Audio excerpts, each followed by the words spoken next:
Welcome students. Vidya Bharati public senior secondary school Etawah बुबजी चोमू जयपुर के YouTube channel पर आप सभी का हार्दिक स्वागत है। यदि अभी तक आपने हमारे चैनल को सब्सक्राइब नहीं किया तो कोने में सब्सक्रिप्शन का लाल रंग का बटन दिखाई दे रहा है, उसे सब्सक्राइब करें और लाइक करें। साथ ही जो घंटी का निशान है उसे क्लिक करें ताकि हमारे द्वारा लाए गए जो वीडियोज़ हैं उनकी जानकारी आपको मिल सके और आप हमारे वीडियो को देखकर अपनी पढ़ाई को सुचारू रूप से चालू रख सकें। मैं पुष्पेंद्र पूनिया आज आप सबके लिए लेकर आया हूँ 12th क्लास का जो सेकंड चैप्टर चल रहा है उसमें आज अपन बात करेंगे पराग कोश के स्फुटन की। तो जो एक पराग कोश है उसका स्फुटन कैसे होता है, सबसे पहले अपन ये समझें कि पराग कोश का स्फुटन किसे कहते हैं। पिछले वीडियोज़ में अपन ने जाना कि एक पराग कोश का जो डेवलपमेंट होता है, परिवर्धन होता है, वो किस प्रकार से होता है। तो जैसे जैसे परागकोश परिपक्व होगा वैसे वैसे परागकोश के अंदर परागकोश की जो संरचना थी उसमें अपन ने 4 स्तरों की बात की थी, 4 लेयर्स की बात की थी, जिसमें बाह्य त्वचा था, अंतस्थीसियम था, मध्य परत थी और टेपिटम था। अब उन चारों स्तरों में से जब परागकोश परिपक्व हो जाता है तो मध्य परत और जो टेपिटम है वो अंदर जो लघु बीजाणु मात्र कोशिकाएं होती हैं उनको पोषण देकर वो दोनों स्तर नष्ट हो जाते हैं और जो एक परिपक्व परागकोश होता है उसमें केवल 2 ही स्तर शेष रहते हैं, एक बाह्य त्वचा एपिडर्मिस और दूसरा अंतस्थीसियम एंडोथीसियम। बाकी अंदर के जो मिडिल लेयर और जो टेपिटम का स्तर है वो दोनों स्तर क्या हो जाते हैं, नष्ट हो जाते हैं। और एक परिपक्व जो परागकोश है वो अंदर पराग कणों से क्या होता है, भरा हुआ होता है। तो यहां पर ये समझेंगे कि इस परागकोश का जो स्फुटन है, फटना है, वो किस प्रकार से संपन्न होता है ताकि इससे जो परागकण हैं वो बाहर क्या हो सके, मुक्त हो सके। तो सबसे पहले तो अपन ये जाने स्फुटन कहेंगे किसे। परागकोश के परिपक्व होने पर परागकोश की जो भित्तियां हैं उनका फटना ही परागकोश का क्या कहलाएगा, स्फुटन कहलाएगा। ये बाह्य भित्तियां हैं, एक तो बाह्य त्वचा और अंतस्थीसियम, इन भित्तियों का क्या हो जाना, फट जाना ही परागकोश का क्या कहलाएगा, स्फुटन कहलाएगा। अब परागकोश का जो स्फुटन होता है उस स्फुटन में मेनली कौन सी कोशिकाएं सहायक होती हैं, कौन सा स्तर सहायक होता है। तो वहां पिछले वीडियोज में मैंने आपको बताया था परागकोश के स्फुटन में अंतस्थीसियम एंडोथीसियम जो लेयर है, एंडोथीसियम जो स्तर है वो सहायक होता है और अंतस्थीसियम स्तर की भी कौन सी कोशिकाएं, ओष्ठ कोशिकाएं, ओष्ठ कोशिकाएं परागकोश के स्फुटन में सहायक होती हैं। अब यहां किस प्रकार से परागकोश का स्फुटन होता है, तो यहां अपन ने बात की थी जैसे ये अंतस्थीसियम स्तर की कोशिकाएं हैं और मैंने कहा था कि अंतस्थीसियम स्तर की आंतरिक और अरीय भित्तियों पर अल्फा सेलुलोज की रेशेदार क्या बनती हैं, पट्टियां बनती हैं जो हमें यू आकार की कैसी नजर आती हैं, यू आकार की नजर आती हैं। और इन्हीं के कारण जो अंतस्थीसियम है वो आर्द्रता ग्राही प्रकृति का होता है, लेकिन जो बाहरी भित्ति हैं वो स्थूलित नहीं होती हैं, जबकि आंतरिक भित्ति पर अल्फा सेलुलोज की रेशेदार पट्टियां होती हैं, इसके कारण ये स्थूलित होती हैं। शुष्क एनवायरमेंट में परागकोश का स्फुटन होगा उस समय क्या होगा, कि अंतस्थीसियम स्तर की जो कोशिकाएं हैं उनकी जो बाहरी भित्ति है वो सिकुड़ोगी और वो सिकुड़कर अवतल हो जाती है। कैसी हो जाती है? अवतल। अंदर वाली भित्तियों में स्थूलित होने के कारण खिंचाव नहीं होगा, जबकि बाहरी भित्ति में खिंचाव होगा। इसके कारण बाहरी भित्ति कैसे हो गई? अवतल हो गई। अब वही मैंने आपको ये बताया था कि अंतस्थीसियम स्तर की कुछ कोशिकाएं ऐसी होती हैं जहां अल्फा सेलुलोज की रेशेदार पट्टियां नहीं बन पाती हैं, और उन कोशिकाओं को अपन ने क्या कहा था? ओष्ठ कोशिकाएं। जब ये खिंचाव लगता है तो जहां पर अल्फा सेलुलोज की रेशेदार पट्टियां नहीं है, स्थूलन नहीं है, वहां की भित्ति अधिक दृढ़ नहीं होती है, और उस स्थान से जो परागकोश की भित्ति है वो क्या हो जाती है? फट जाती है, और परागकण बाहर क्या हो जाते हैं? मुक्त हो जाते हैं। तो इस प्रकार से जैसे ही परिपक्व परागकोश की अंतस्थीसियम की जो कोशिकाएं हैं उनकी आर्द्रता शुष्क होती है, अर्थात ये जो स्तर था आर्द्रता ग्राही प्रकृति का होता है। जैसे ही आर्द्रता नमी शुष्क होती है तो इनकी जो बाह्य भित्तियां हैं ये अवतल हो जाती हैं, खिंचाव उत्पन्न होता है, जिसके कारण जो ओष्ठ कोशिकाओं वाला स्थान है वहां ये खिंचाव को सहन नहीं कर पाती, और वहां से क्या होता है? परागकोश जो है वो उसकी जो भित्ति है वो फट जाती है। उस प्रोसेस को ही अपन परागकोश का क्या कह रहे हैं? स्फुटन कह रहे हैं, जिसके कारण जो परागकण है वो बाहर क्या हो जाते हैं? मुक्त हो जाते हैं। तो यहां अपन ने जाना कि परागकोश का स्फुटन कैसे हो रहा है। तो यहां प्रारंभ में देखें तो एक परागकोश की जो पराग धानियां हैं उनमें दो लघु बीजाणु धानी होती हैं, एक इधर एक इधर एक इधर एक इधर। तो एक के अंतर्गत कितनी लघु बीजाणु धानियां हैं? 2। जैसे जैसे परागकोश परिपक्व होगा इसकी दोनों लघु बीजाणु धानियों का जो योजी उत्तक है, बंदे उत्तक है, वो टूट जाएगा, जिसके कारण केवल एक ही परागधानी या पोलन सैक इधर नजर आती है। तो एक परिपक्व परागकोश में अब केवल 2 ही परागधानियां क्या होती हैं? शेष रहती हैं, जो पराग कणों से भरी हुई हैं, और भित्ति के फटने से परागकण बाहर क्या हो जाते हैं? मुक्त हो जाते हैं। उस प्रक्रिया को, उस प्रोसेस को ही अपन परागकोश का क्या कह रहे हैं? स्फुटन कह रहे हैं। क्लियर यहां तक? नेक्स्ट अपन बात करें जो परागकोश का स्फुटन है, उस स्फुटन की कौन कौन सी विधियां हैं, कौन कौन से मेथड हैं। तो स्फुटन के यहां 4 प्रकार का स्फुटन होता है परागकोश में। एक दे रखा है अनुप्रस्थ स्फुटन, एक दे रखा है लंबवत, एक दे रखा है छिद्रमय, और एक है कपाट स्फुटन। सबसे पहले अपन अनुप्रस्थ स्फुटन की बात करें तो जैसे ये परागकोश है जिसमें ये परागधानियां हैं इसकी, तो अनुप्रस्थ के अंतर्गत क्या होगा? यदि किसी परागकोश का स्फुटन अक्ष के अनुप्रस्थ हो और ये परागकण बाहर यहां से बाहर क्या हो? मुक्त हो, तो ऐसा स्फुटन क्या कहलाएगा? अनुप्रस्थ स्फुटन कहलाएगा। जैसे किसमें देखने को मिलेगा? हमें तुलसी में ऐसा स्फुटन देखने को मिलता है। नेक्स्ट अपन बात करें लंबवत स्फुटन। यदि परागकोश में अक्ष के कैसा लंबवत स्फुटन हो और फिर परागकण मुक्त हो, तो ऐसा स्फुटन क्या कहलाएगा? लंबवत स्फुटन। जैसे धतूरा है, कपास है आदि में इस प्रकार का स्फुटन हमें देखने को मिलता है। नेक्स्ट अपन बात करें छिद्रमय स्फुटन। इस प्रकार के स्फुटन में क्या होता है? जो परागकोश होता है उसके ऊपर 1, 2 या अधिक छिद्रमय पोर या छिद्रों का क्या हो जाता है? निर्माण हो जाता है, और इन छिद्रों से बाहर परागकण क्या हो जाते हैं? मुक्त हो जाते हैं। तो ये क्या कहलाएगा? छिद्रमय स्फुटन। नेक्स्ट अपन बात करें कपाटीय स्फुटन। इस प्रकार के स्फुटन में क्या होता है कि परागकोश जो है उसमें वाल्व या कपाट नुमा संरचनाओं का क्या होता है? निर्माण होता है।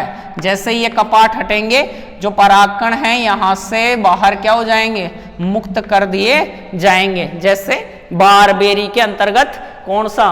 कपाटीय स्फुटन हमें देखने को मिलता है। तो क्लियर यहां तक? समझ में आया? परागकोश का स्फुटन किसे कह रहे हैं? तो ये परागकोश का अपन ने पूरा स्फुटन पढ़ा, जिसके कितने मेथड हैं? 4 मेथड हैं, 4 विधियां हैं, अनुप्रस्थ, लंबवत, छिद्रमय और कपाटीय। जब परागकोश का स्फुटन हो गया, उसके बाद में परागकण परागकोश से बाहर क्या हो जाएंगे? मुक्त हो जाएंगे। जो परागण की क्रिया द्वारा पुष्प की वर्तिकाग्र पर पहुंचेंगे। यहां अपन देखें, इसको आगे पढ़ेंगे लेकिन थोड़ा सा समझ लें अपन। परागण किसे कहेंगे? पॉलिनेशन किसे कहेंगे? परागकोश के फटने से मुक्त हुए जो परागकण हैं, उनका मुक्त हुए पराग कणों का पुष्प की किस तक पहुंचना? वर्तिकाग्र तक पहुंचना क्या कहलाएगा? परागण कहलाएगा। जो वायु द्वारा, जल द्वारा, कीट पतंग आदि के द्वारा पराग कणों का क्या हो सकता है? स्फुटन हो सकता है। अब परागण को पूरा समझें अपन, उससे पहले हमें समझने पड़ेगी कि यहाँ जो परागकण बाहर मुक्त हुए, ये जो परागकण मुक्त हुए, इन परागकणों की जो स्ट्रक्चर है, इनकी जो संरचना है, वो हमें कैसी नजर आती है? एक परागकण की अपन संरचना की बात करें तो एक परागकण हमें कैसा दिखाई देगा? तो इस एक परागकण की संरचना की अपन बात करें तो ध्यान दो, एक परागकण हमें किस प्रकार की जो स्ट्रक्चर है, संरचना है, उसके रूप में नजर आता है।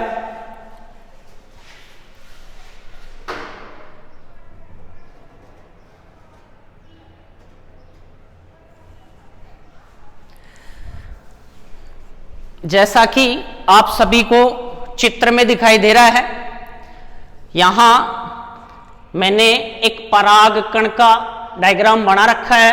एक परागकण की अपन संरचना की बात करें तो एक परागकण हमें कैसा दिखाई देता है? उससे पहले अपन ये समझें, परागकण जो है वह अगुणित है, द्विगुणित है, या एक कोशिकी है, द्विकोशिकी है, कैसी संरचना के रूप में पाया जाता है? तो परागकण जो है एक कोशिकीय है, पूरी एक क्या है? कोशिका, एक केंद्र की है, और कैसी संरचना है?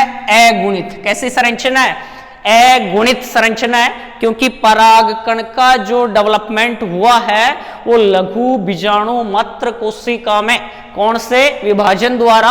अर्धसूत्री विभाजन द्वारा, मियोसिस जो डेवलपमेंट है उसके द्वारा पराग कण का जो निर्माण है वो हुआ है। इसलिए यहां अपन कह सकते हैं कि जो परागकण है वो एक कैसी संरचना है? अगुणित संरचना है, जो हमें यहां कैसा नजर आ रहा है? गोलाकार। कैसा नजर आ रहा है? गोलाकार। तो फर्स्ट अपन ने यहां देखा कि जो परागकण है वह एक कोशिकीय, एक केंद्र की गोलाकार और कैसी संरचना के रूप में? अगुणित कोशिका जो है उसके रूप में हमें यहां दिखाई देता है, एक अगुणित कोशिका है। नेक्स्ट अपन देखें, परागकण जो है नर युग्मकोद्भिद की प्रथम कोशिका है, अर्थात पुष्पीय पादपों में जो नर युग्मकोद्भिद बनेंगे उसका जो निर्माण होगा वो किससे होगा? परागकण से। तो नर युग्मकोद्भिद का निर्माण किससे होगा? परागकण से। इसलिए नर युग्मकोद्भिद की प्रथम जो कोशिका है वो अपन किसे मानेंगे?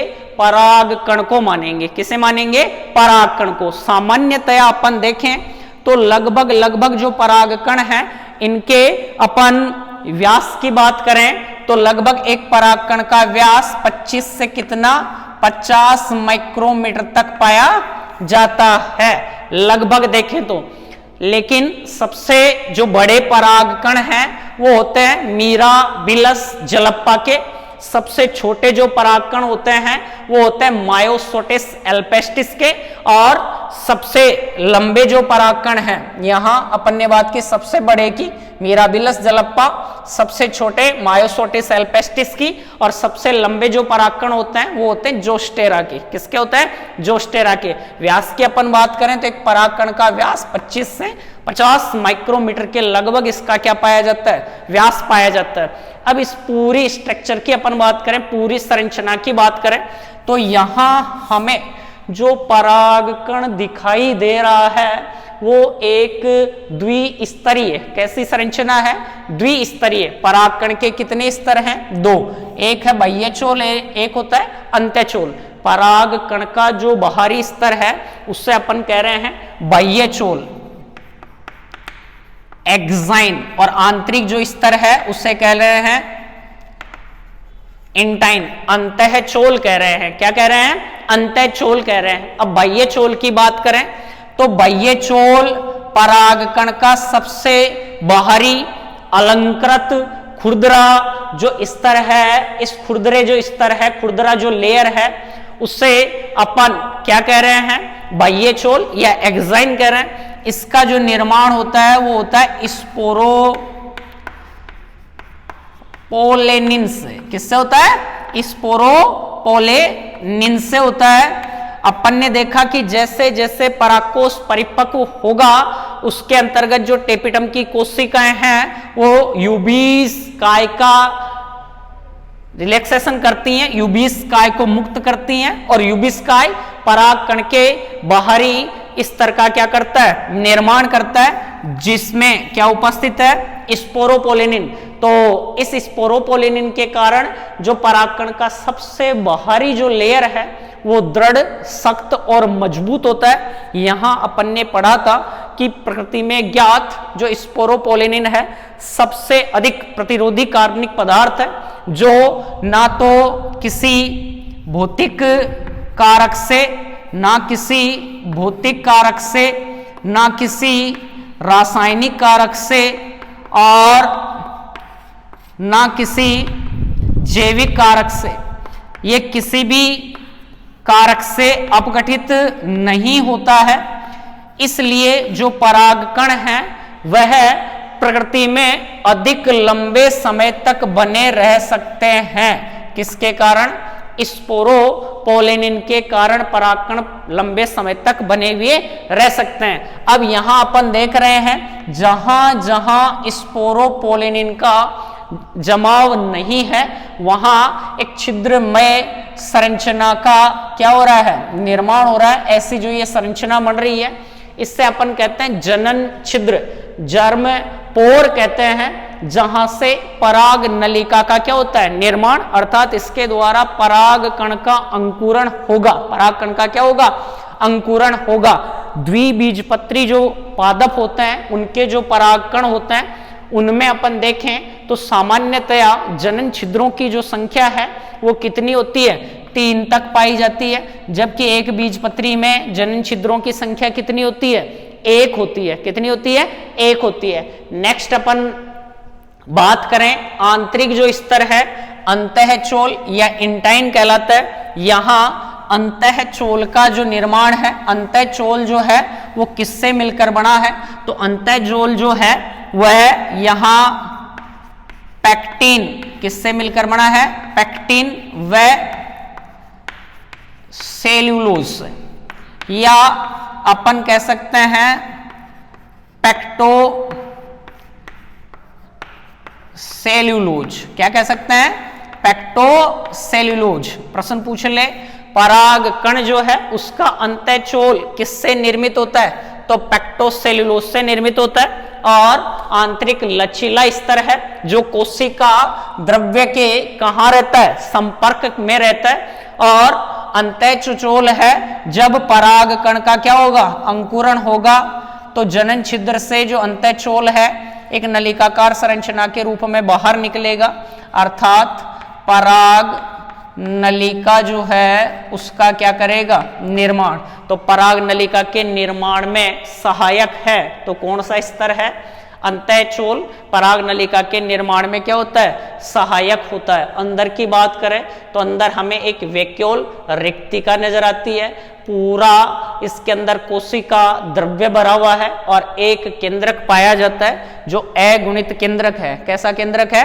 अगुणित केंद्रक है। तो यहाँ जो परागकण है उसकी संरचना कुछ इस प्रकार की है। ये परागकण की स्ट्रक्चर कंप्लीट। तो अपन ने यहां देखा परागकण एक कैसी संरचना है, द्विस्तरीय, जिसके बाहरी स्तर को क्या कर रहे हैं, बाह्य चोल या एक्साइन, और आंतरिक स्तर को क्या कर रहे हैं, अंतःचोल या इंटाइन। बाह्य चोल किससे मिलकर बना हुआ है, यहाँ स्पोरोपोलिनिन से। स्पोरोपोलिनिन के कारण ही यह दृढ़ है, मजबूत है, अलंकृत युक्त है और सुरक्षा का क्या करता है, कार्य करता है। स्पोरोपोलिनिन के जमाव के कारण ही परागकण जो हैं वो लंबे समय तक प्रकृति में जीवाश्म की भांति क्या रह सकते हैं, सुरक्षित रह सकते हैं। अंतःचोल की बात की, ये किससे मिलकर बना हुआ है, पेक्टोसेलुलोज से निर्मित होता है। तो यहाँ परागकण की जो संरचना थी वो कंप्लीट हुई। अब अपन देखें जो परागकण हैं उनकी जो जीवन क्षमता है वो कितनी होती है।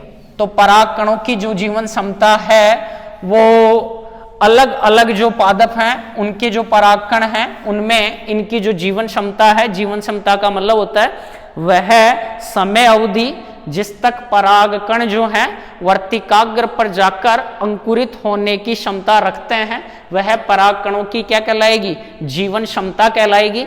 अब जीवन क्षमता जो है वो अलग अलग पादप जो हैं उनमें जीवन क्षमता अलग अलग होती है। जैसे गेहूं, चावल आदि की बात करें, इनके जो परागकण हैं वो 30 मिनट तक इनकी अंकुरण क्षमता पाई जाती है या जीवन क्षमता पाई जाती है। इसके अलावा रोजेसी, लेग्यूमिनेसी, सोलेनेसी कुल के पादपों के परागकणों की बात करें तो इनकी जीवन क्षमता कई दिनों तक पाई जाती है।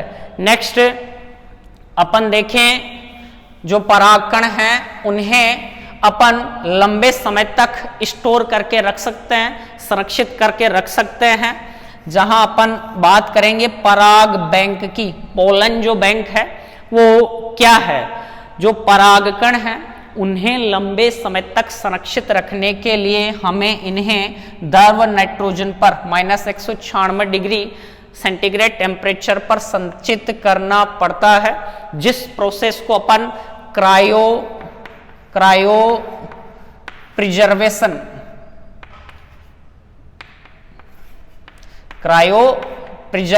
कहेंगे।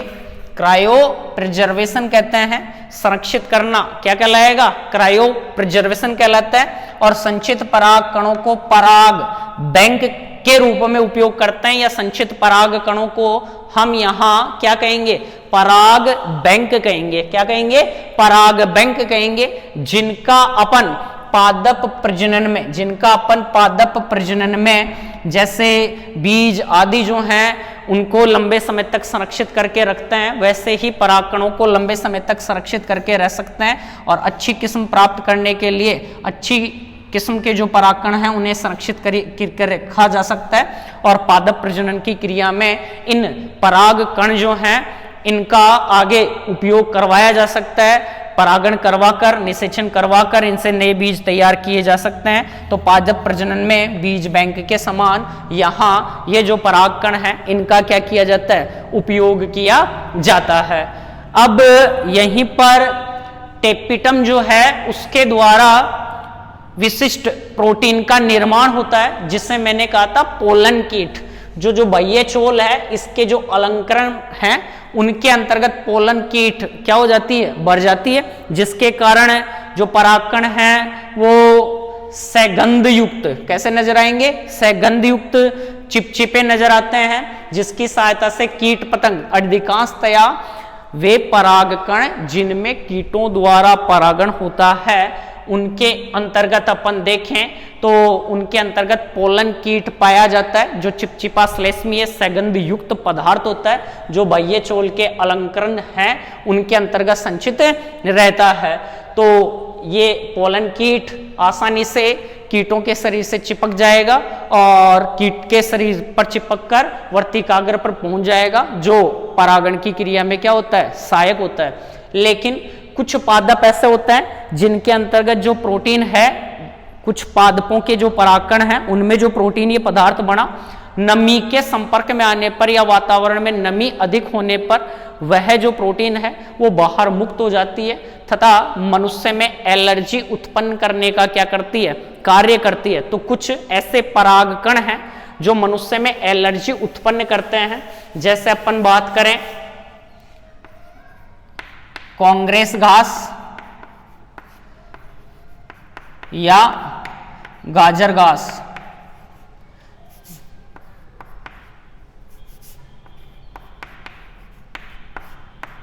पार्थेनियम और चिनोपोडियम, इनके जो परागकण हैं वो मनुष्य में क्या उत्पन्न करते हैं, एलर्जी उत्पन्न करने का क्या करते हैं, कार्य करते हैं। तो यहाँ एक इंपॉर्टेंट चीज ये जानी, कुछ पादपों के परागकण जैसे कांग्रेस घास, गाजर घास के जो परागकण हैं वो, या अपन कह सकते हैं पार्थेनियम जो है उसके जो परागकण हैं वो, और चिनोपोडियम के जो परागकण हैं वो मनुष्य में क्या उत्पन्न करते हैं, एलर्जी उत्पन्न करते हैं। और विदेशों से जो गेहूं का आदि का बीज मंगवाया गया उसके साथ जो गाजर घास है या पार्थेनियम है उसके जो परागकण हैं या उसके जो बीज हैं वो यहाँ तक पहुँच गए और यहाँ आकर खरपतवार के रूप में ये फैल गए और एलर्जी उत्पन्न करने का क्या करते हैं, ये कार्य करते हैं। नेक्स्ट अपन देखें जो परागकण हैं उनका क्या यूज होता है, परागकणों का क्या यूज होता है, उपयोग क्या होता है। तो पहली चीज तो अपन देखें सौंदर्य प्रसाधन की जो क्रीम होती हैं उनमें परागकणों का यूज किया जाता है। क्यों? क्योंकि जो पोलन कीट है वो पराबैंगनी किरणों से सुरक्षा करने का क्या करता है, कार्य करता है। पोलन कीट जो है वो परागकणों की पराबैंगनी किरणों से सुरक्षा करता है। तो सौंदर्य प्रसाधन की क्रीम जो पराबैंगनी किरणों से बचाएंगी त्वचा को, इसलिए यहाँ परागकणों का उपयोग किया जाता है। इसके अलावा कुछ पादपों के जो परागकण हैं वो पोषक तत्वों से भरपूर होते हैं, पोषक तत्वों से क्या होते हैं, भरपूर होते हैं। इसलिए ऊर्जा के स्रोत के रूप में इनका क्या किया जाता है, उपयोग। और बहुत सारी टैबलेट, सिरप आदि के निर्माण में परागकणों का उपयोग किया जाता है। तो ऊर्जा स्फूर्ति के लिए, ताकत के लिए इनसे जो युक्त टैबलेट, सिरप आदि का उपयोग किया जाता है। मेनली जो धावक खिलाड़ी होते हैं उनमें और जो धावक घोड़े होते हैं उन्हें परागकणों से निर्मित जो टैबलेट, सिरप आदि हैं ये दी जाती हैं ताकि ऊर्जा स्फूर्ति को क्या किया जा सके, बढ़ाया जा सके। तो ये परागकणों के अपन ने क्या पढ़े, उपयोग पढ़े। तो आज का जो अपना टॉपिक था, पहले अपन ने बात की परागकोश के स्फुटन की, बाद में अपन ने बात की परागकण की संरचना की। दोनों अच्छे से कंप्लीट करवाए गए हैं। आप स्क्रीनशॉट ले लेना इनका ताकि आप इसके नोट्स बना सकें। धन्यवाद सभी को। लेकिन एक बार फिर से चैनल को यदि सब्सक्राइब नहीं किया है तो आप तक हमारे द्वारा जो भी वीडियोज हैं वो उनका मैसेज नहीं पहुंच पाएगा। तो यदि सब्सक्राइब नहीं किया तो चैनल को सब्सक्राइब करें ताकि हमारे जो वीडियोज हैं उनका नोटिफिकेशन आप सभी को मिल सके। धन्यवाद। जय हिंद। नेक्स्ट कल बात करेंगे अपन।